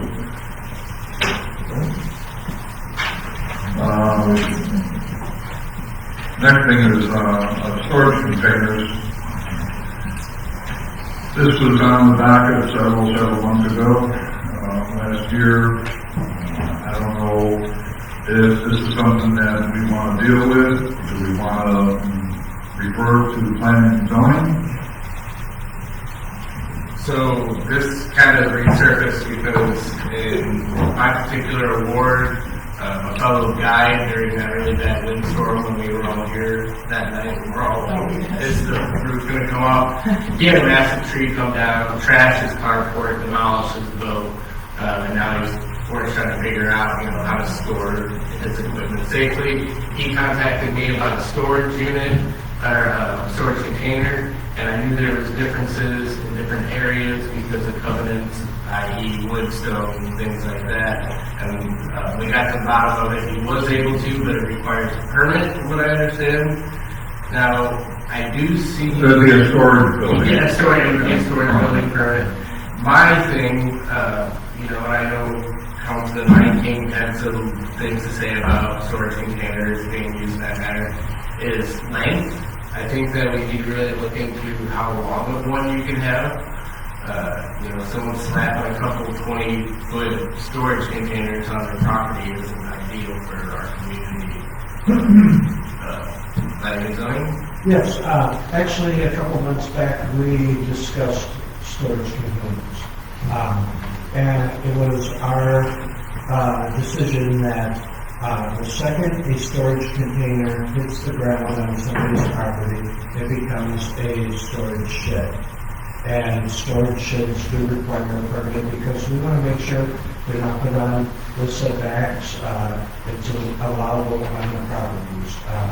We do not have a control on the size or number of them. I guess, you know, if somebody wants to have 5 containers on their property, I don't think it's our place to say, no, you can't do that. As long as it's in the proper places. As long as it's not in, you know, it's not in that setback. Right. 10 feet, 10 feet, and 20 in front.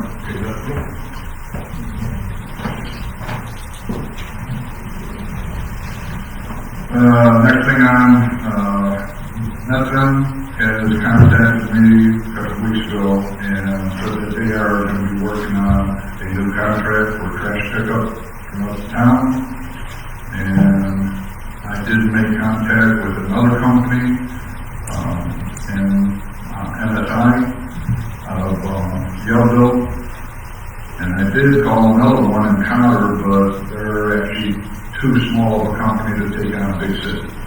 So right now there's only two. There's another one in Harrison that I had called, and they still have not returned any kind of phone call. So I think they're out of business because they didn't even answer the phone. The message and nobody said calling back. So there are going to be two contracts written up and submitted to us, something that we're going to be looking forward to, I guess. I asked Bill, who was with Medvin, that since they're going to be saving money on not picking up blue bags to kind of reduce that to our costs. We'll see what happens. Like everything else is going on. New business. There has been a new lawsuit filed by Bill Freese's attorney, Sutter and Gillum, PLLC, on previous city employees, interim mayor Harold Gus, and former police chief William Harper, and we need to send a coverage check to AML. So that is something I already talked to AML. They highly suggest that we do. You folks do decide to send them a $3,000 check, but that's going to be a few folks. Since this is a singular lawsuit containing all of these parties, is it one check or multiple checks? No, they would count this. There's three people involved in this lawsuit. So there's one payment of $3,000. The thing is, the two people here are previous city employees. So they were sued as individuals and in their official capacity. Once they made the official capacity, okay, that's where the city is involved now. So that's where they're suing the city.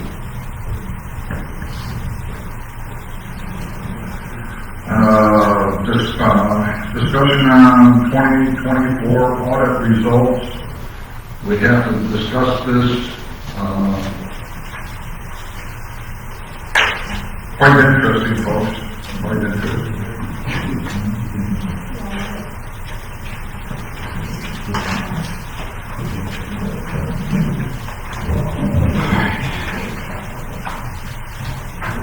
Anybody want to lead off? Now, I will have to say that when we receive these results, it's obviously none of us up here that we're involved. It's on the 2024 year. So we, as the mayor, the recorder, the court clerk, all had to answer, and the police chief had to answer to the deficiencies that occurred. And we did send our letters to the legislative audit, and they have received them. I'll start off. We all are up here because, for the most part, we wanted to see business done better. We knew that there were issues. So when this came out, and this was sent to all of our houses respectfully, and I opened it up, I gotta say I wasn't overwhelmingly surprised. To reiterate, this is former administrations. This is a two-part administration. We had one mayor cut out early, and then we had another one that didn't have that long of a tenure. So it's easy to see when you read through it. There was quite a few things that people didn't really have eyes on, and that's a real problem for the taxpayer and us as a community as a whole. A lot of this is hitting the stop language. Some of the internet sites right now, where people are going to run with this and make it out to be as though our city is falling apart, or corrupt, or this and that. When this paperwork finally starts coming out, you can get it from any of us, you can get it from City Hall. It's important to note the changes that, as an administration, that Paula responded with, that the mayor responded with, that the police chief responded with, that the court clerk responded with. that they're being mitigated, right? That's why we're all here to fix the problems of the past, and good on everybody. I read the responses, I thought they were top notch. We will follow up to make sure that they're being followed through, and over the next 2 legislative audits that we have come through in our time, you can expect to see things done better and less nonsense. That's where I stand on it. So good job to everybody in your responses to the state government. I thought they were all spot on. And to add to that, I think just like we submitted the budget to everybody out there in a folder so you can take it home and read it and look at it, I think this should go to everybody else that wants it to reiterate what Mike's saying. If you wonder what's in here, come get a copy of it, because I think you'll be shocked. Well, that will have to wait until we vote on it. Right, but what I'm saying is, I think we should make this publicly available, just like we made ours. Oh, yeah. Well, I'd like to know how to make it out to the public already. Somebody got a copy of it and then released it. Yeah. I have one thing, okay, you go on to the legislative audit.gov. Type in both Shoals, and it's there. Right, but I think we also need to put the letters, the response letters that were filed also, so that everybody can look and see exactly what Mike's talking about not just the problem, but how we have dealt with the problem. And be happy. Because it's really easy for people to think that this is just we're just continuing this, and we're not at all. And everybody, Randall included, worked hard, really hard, and Tony worked really hard on this budget that came out. And I think we do a disservice if we don't let everybody know where we started and why we're where we're at. And this is part of that story. So, And to go along with that, I want to make it known out there that this administration has not been involved.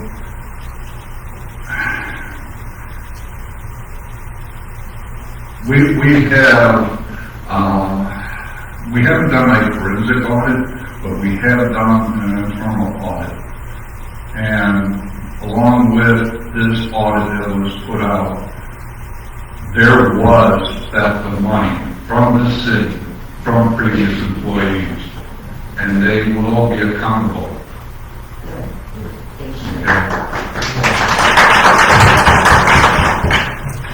So it's up to our prosecuting attorneys to do it right now. So for people to say that, we needed a forensic audit, we've been doing one, okay? Because we are not thieves up here. And by golly, the ones that have boats stolen will be prosecuted. Any other on that?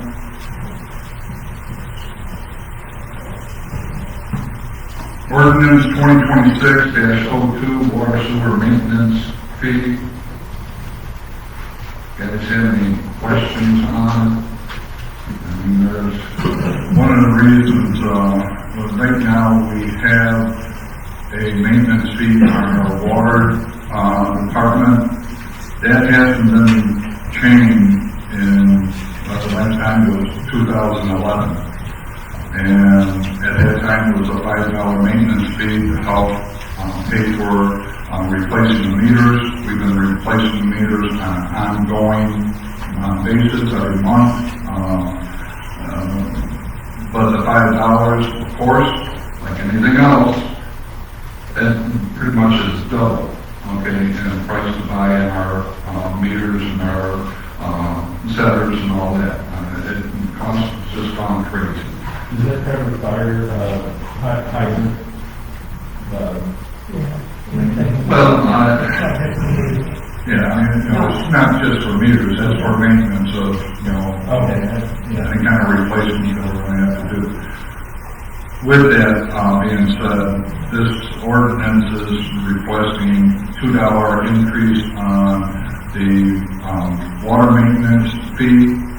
And it's also requesting that we start a maintenance fee for our sewer lines, because those are the ones, we're gonna have to come up with some money. Mike just told me today that a 10-foot section of 8-inch pipe, if we have to replace it, is $300 for a 10-foot section. Okay, a high max coupler that would have to be put on both ends of that pipe is $400 each. Okay, if you go with just a stainless steel wrap around it, you're still looking at $190. Okay, it costs money, and we don't have enough to. Once we start this project going, I'm trying to fix our sewer lines. We're going to need some money to, have it. So we're going to have some sort of a depreciation fund to go. To piggyback off of what Bill was saying, at the last Rural Economic Development Conference, RDOT made it specifically clear that the cities and towns who have money put back for this sort of thing will be the first ones in line to get a grant, because they've shown the legwork, put their own money forward instead of just coming out with their hands open. So us as a community doing this, if we can just bite down on a little bit here, this puts us in a better position to show, look, we don't have $10 million, but we do have money set aside to do our part. We're not just here with our hands up. They made that specifically clear that people with money to put back in this will be some of the first in line for grant funds. So keep that in mind too. We're playing chess here, not checkers. It's something that,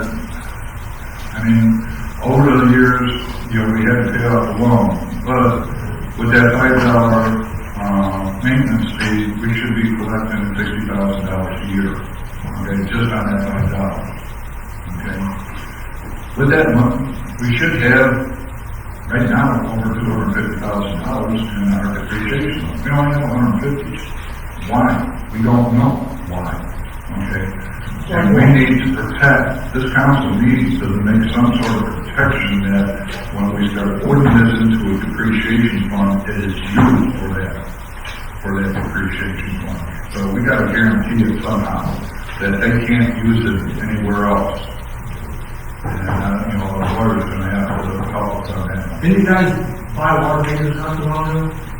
We're buying water meters every month. Don't that come out of depreciation? Yes.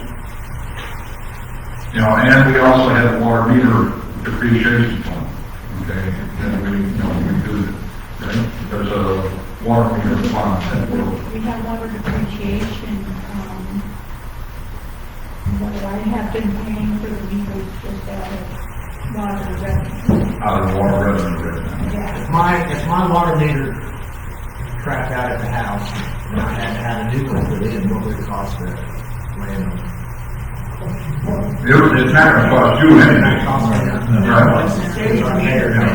Right. We just put the meter in. So, it doesn't cost you anything. Well, you got $150, I think it's more than that now. Yeah. So, here's the deal, I set that maintenance fee up back in, I think it was 2011.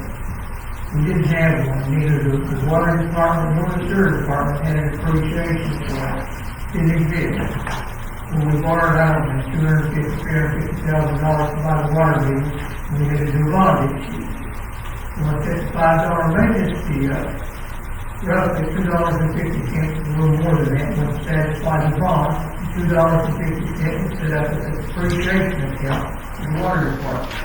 Well, 10 years later, Nixon was the matter of fact, he said we have to learn our rock and we know what to do. But when we set it up, we did not sunset it.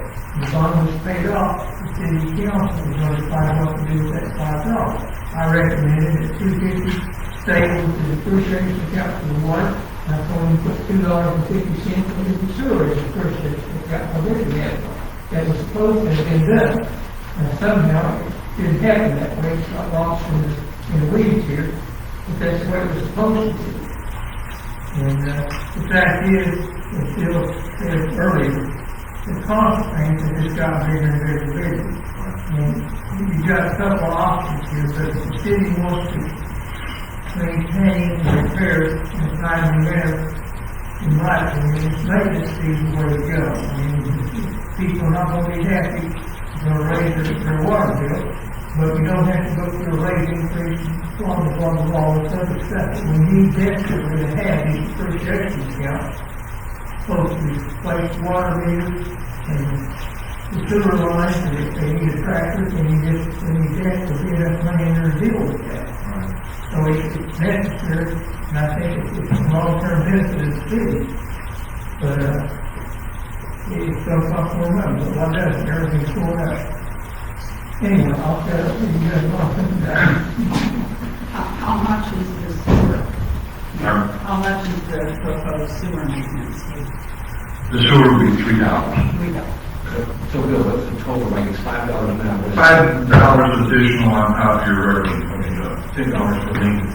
So for $10 total, and it'll be split, I guess, 5 and 5. No, okay, 2 will go to the water, and bring them to 7, and 3 will go to the sewer. Okay. Any other questions on that? Now here's a good example. Sewer plant pump repair and spare pump needed at sewer plant. And Jack Tyler, what it is I can bore you with all the names of it, but it's a sewer lift pump in the lift station. If that's a sewer plant, what it does is the bathroom that is at the sewer plant, it empties out into that well out that lift station down there. But also when they empty out the clarifiers, that material goes into the drying beds, okay?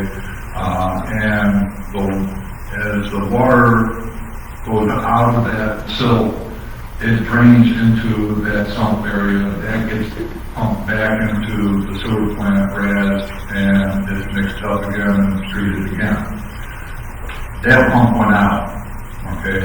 I already told Jack Tyler, who came up here, picked it up, drove it down to him to go ahead and get it fixed, and that's $8,000.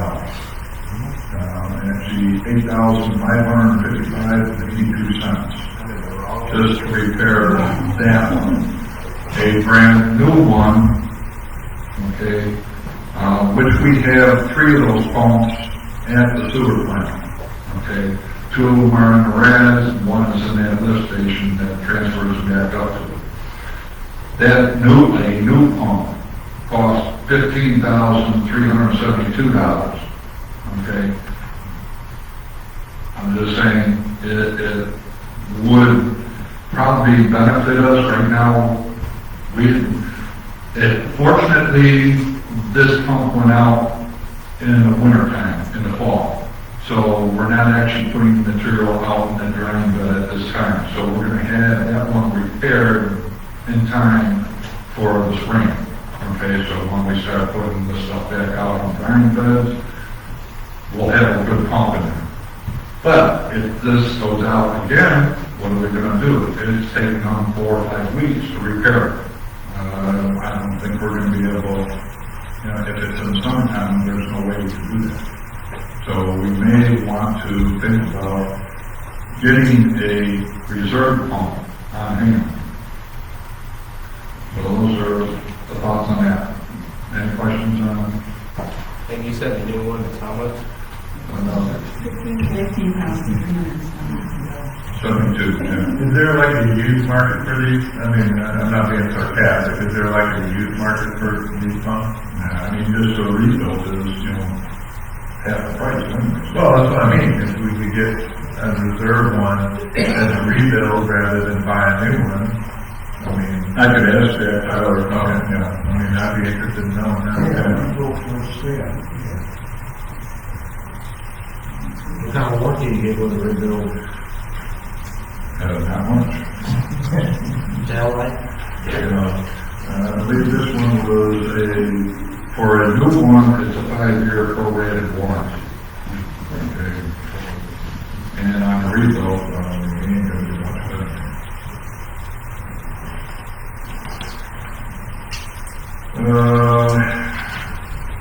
Still need 4 lift stations to get SCADA installed. One quote turned in November of 2025. It was good for 30 days. And this will also help show ADQ. We are working on our waste system. SCADA tells my sewer guys that we have a problem at a lift station. It alarms them on their phone. So if it's 2 o'clock in the morning, they see it. Right now, Mike sees it. He calls up Ed and goes over there, checks it out, and a stuck pump or pump, electric went out or whatever. That way the sewage isn't overflowing into the land and eventually down into either the lake or the river. So it's something that we probably need to look at, and the price on all our other lift stations, other than 4 lift stations, already have the SCADA. To cover these 4 pump watch stations, that is $7,424 for all 4. Well, I think it goes without saying that's one of those kind of non-negotiable things that we have to have. We have an issue that we don't want to have to keep dealing with. We don't want to pollute our waterways. We have a namesake lake and the headwaters of a river right here. We're the first line of defense, in my opinion. From what I understand, we are not the only town along the river or lake who has this issue right now. But we should be the bar set for what it looks like. So it'd be my recommendation. That's something we do need to study on a timely fashion. How hard would it be to get a response from them, because after 30 days, that may run out until December? Yeah, I mean, I can contact them again and see if that price still holds or, Yeah, because that's something I do believe we need. Yeah, we don't want to run, we were able to show that, any wastewater is bad and how much is going in over the course of 6 years, but we need to mitigate that and make it even less and try and fight for as close to 0 as possible. I will check with them and have that information for next meeting. One of the questions, do we want to authorize golf carts on city streets? Alright. I'm getting my time in today. I'll be here next week, so. Alright. We move a lot of people that utilize side-by-sides and golf carts. It has been brought up to me by several people that they're for it. We have issues where we have a state highway that runs through our town that separates the town where they can't legally be on that road. People still do it. That's what you do in the privacy of your own time and what laws you choose to break or on your own time. But if we are going to do anything like this, it needs to be mandated, in my opinion. You must have a valid driver's license. The cart, side by side or whatever, needs to have turn lights, headlights, and everything else that any motorized vehicle on the road would utilize. This isn't an excuse for people to joyride drunk from the BMW or the 178 club because they don't want to get behind the wheel. I won't sit here and tell you I've not enjoyed a frosty beverage on a golf course while driving a golf cart, but Shoals is not a golf course.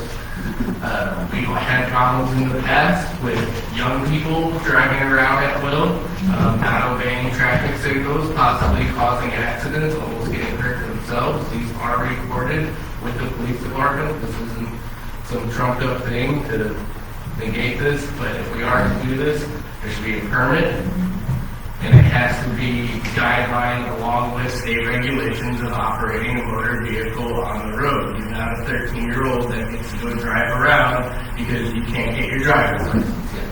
We need responsible adults who have the permission of the state to already operate a vehicle to do the same. We don't need Johnny DUI out there who has 15 of these utilizing his side-by-side as a vehicle in town to skirt the law.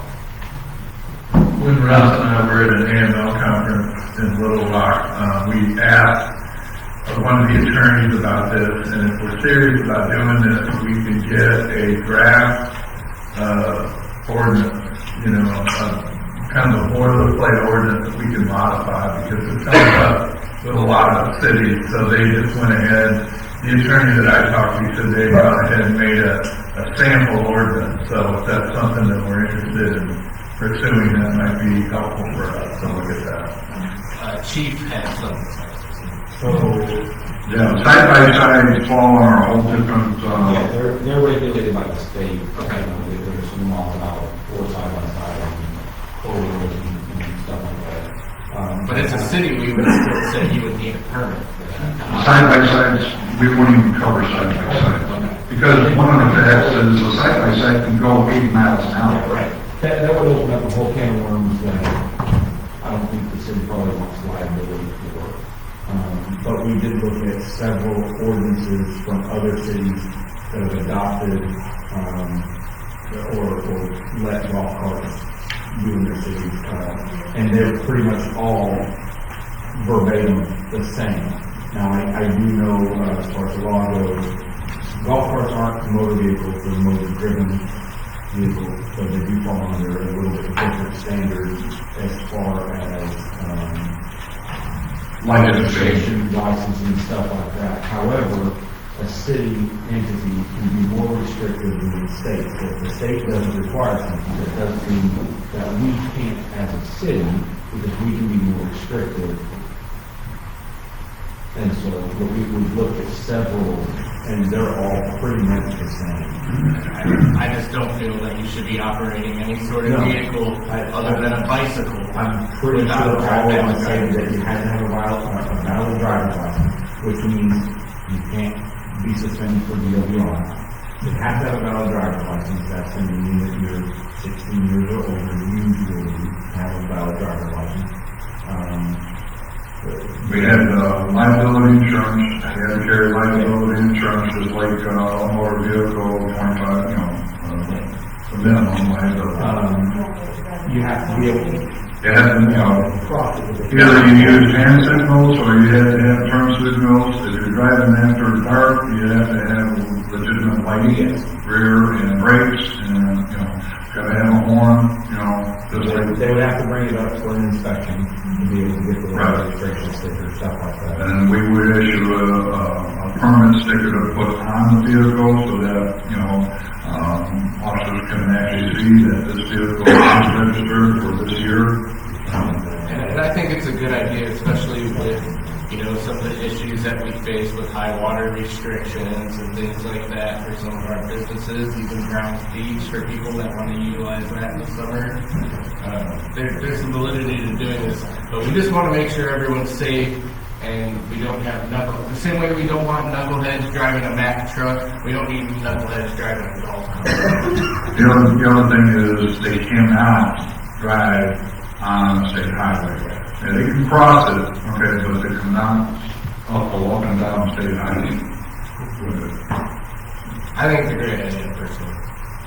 So I'll put that in your guys' box and, see what you want to think of it. If you have any changes, please let me know before next council meeting.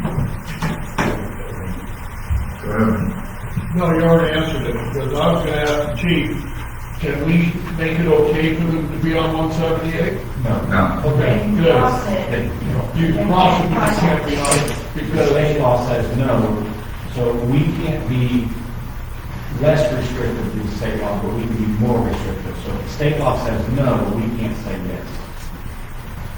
well, the reason I'm asking that, and I agree with the councilman here, when he was still sitting in Ward 2, is because we had people in wheelchairs on the hookey-doo over by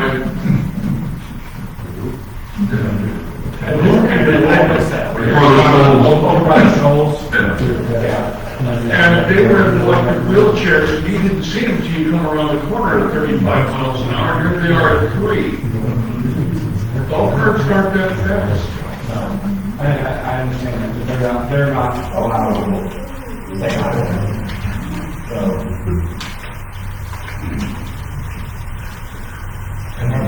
Technically, I don't think a little more like scooters are either. Anything else on that? Bruce? Come with the rebuttal.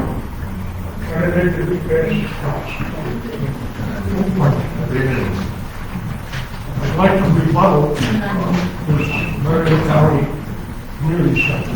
My name is Bruce Powell. I live at number 6 Kingwood Circle. I am your Marion County Republican Committee. I'm also second vice president of the Marion County Republican Party. We passed a resolution at our last meeting to support this community center. There is some false facts on this fact sheet. One of them, to start off with, the proposal was asked the people of New Jail, and this is a project, no, Marion County to continue that half-cent sales tax, which will be used for construction of the jail. And this project is to be paid off in spring of 2026. Not too long ago, we had a special election here, and it was for .25 that will sunset February 1st. And people were asked to, that was for the building of the jail. And people were asked to extend that so they could use it to get equipment and personnel. Our jail presently is set up for 90 prisoners. We can only put 40 in because we don't have the personnel. But that's nothing to do with this. It says that a half percent. That wasn't a half percent, it's 25%. And that sunsets February 1st. February 1st, the taxes here will go down 1.5%. There is no thing and anything here how much this thing's going to cost. Nobody has an idea. You could be paying for this thing for the next 25 or 30 years. It's a bad location. It's not centrally located between the three big towns in this county. It's all the way down on Highway 14 in Yellville.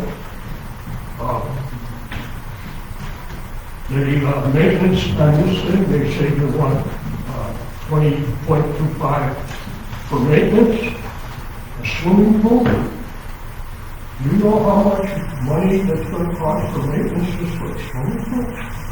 Plus what the insurance is going to be on that swimming pool or the whole building, in fact. There is, to my knowledge, no county in this state that has a community center. All the community centers are from cities. Mount Holmes building one now, Batesville's got one. There are several other locations, but they're in big towns and tiny buildings. This is a community one for Marion County, which, like Bill said, who's going to drive it? When I was on jury duty, my mileage was 37 miles to the court, 37 miles round trip to the court. Who's going to be driving that to go walk around the track when we got a park over here we can walk it? So it just does not make sense at all. The 0.25, like I said, what they're saying is a 0.5%, and that is supposed to sunset in spring. It sunsets the 1st of February. And it's only 0.25. It's not 0.50. We're not extending anything. We just voted down a 0.25 for the jail. Why would you want to vote for 0.75% for this? Not knowing what it's going to cost, how long it's going to take to sunset on it, or anything else. People that in our committee, most of them are from Yellville, and every one of them was not one in their own town. That's on the Republican committee. And just to do something, Bill, I just want to remind you of something. When we talk about this meeting place, when we owned what's the coffee shop now, when Kitty Holmes is in there too. We gave her free rent, but she had to do all the maintenance and everything.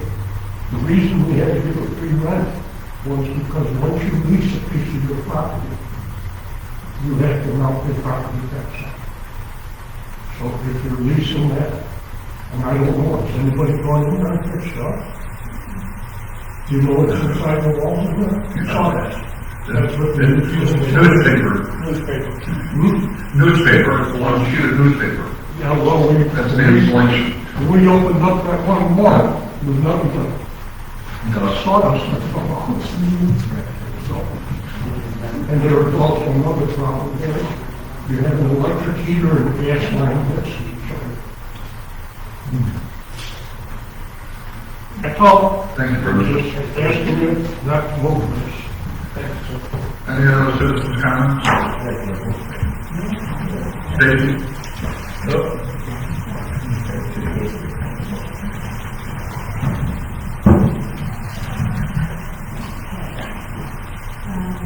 Not all of those statements are factual. And on the QR code that's on the fact sheet, there is a business proposal with line items and how much everything proposed cost. Thank you. Thank you. I mean, like I said, everybody needs to do their homework, research it, get the information so you can make a good, quality budget. Any other citizens' comments? I'm here to ask permission. State your name and address. My name is Kathleen Reed, R-E-E-D, and I have a dog that is new, and he's not supposed to be here in Shoals, so I'm here to ask you guys if possibly I can bring him back, and I was told that you guys would have to say so. If I can have my dog from this. We don't know the history of this dog or the background of this dog. We can't just say yes or no to that. Oh, I know, well, permission to ask him about it at the council meeting. Yeah, I mean, we're all gonna need to be supplied documentation on why that dog would be initially allowed to be here. Is it the dog that we dealt with? No, I was going to say, it's a different dog, but you want me to kind of do what I did with the other one and do a little bit of research so that I can address the council? I can bring in papers and stuff like that. I have two, well, my girlfriend's 4 dogs. I love dogs. It's just we can't just say no problem this without knowing the information. That wouldn't be that falls on our last something. So, It's a great dog. The other thing you got to pay with me doing a little bit of research and, but the other thing is, along with that, we will have the police reports, okay, of the bite and flipping. We will have the attack here in Shoals, so there is history with this dog. Just bring your evidence to. And we have nothing against dogs. We just have to do it right. Thank you, Council. Thank you. Any other citizens' comments? Okay, mayor's comments. City's having a Red Cross blood drive once again on February 18th, 2026. Oh, you canceled it? I didn't Red Cross did. Oh, really? I just got that note. Okay, well, scratch that. It'll be March. It'll be March, sometime in March, okay.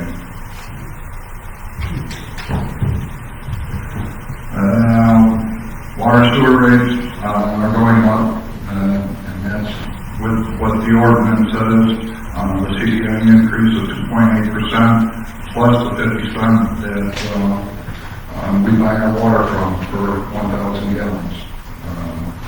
We had voted on this a couple months ago, knowing that this was going to happen in January 1st. Just a reminder that you'll see an increase. It's not much. I believe the National Bulletin has a good article in it. Kind of explains that, it's less than 1 cent increase. So, contrary to the new, good, bad, and ugly Facebook site, who has blocked city employees the ability to post on its site. Number one, the city received permission from the Corps of Engineers to dig foundation holes and build a playground at Browns Beach. Since the city does not own this land, it is not required to get a city permit. We got approval from the Corps.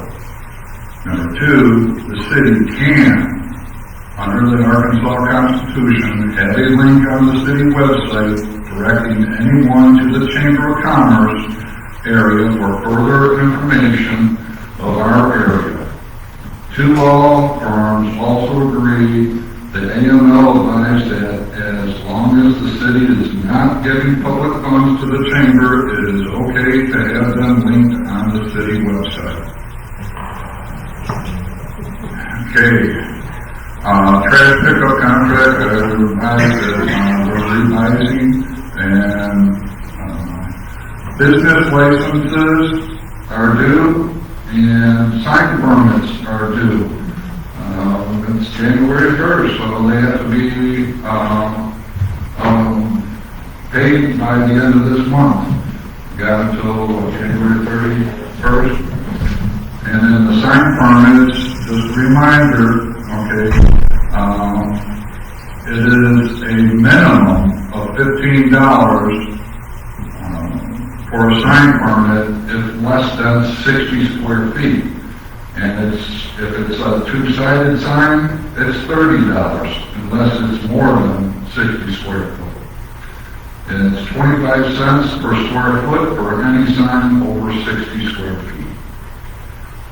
Corps of Engineers, the city has no control over the closure of the dam. The Corps is informing the public. The mayor of both Shoals and Lakeview has no input. Like this last closure was for 2 days, ended up closed only 1 day, but local business never took down the signs when the dam was open. It happened last week, and it happened again today. I had our officers go and take the signs and bring them back up to the business to inform them that tomorrow they will not be closed. City needs to create a resolution to adopt a policy for AI. I just got that information today. I will have it in your packets for next month. There's 2 choices, but we do have to make a resolution for policy for how we're going to deal with AI. We're dealing with AI now, okay, just with the recordings that we have. So we have to come up with a policy, and there's going to be 2 choices of a policy for the city folks to vote. And let me know so that we can choose one of the 2. Other than that, I have no other. Anybody have anything else? I'll make a motion to adjourn. Here a second. Second. All those in favor? Any opposed? Thank you.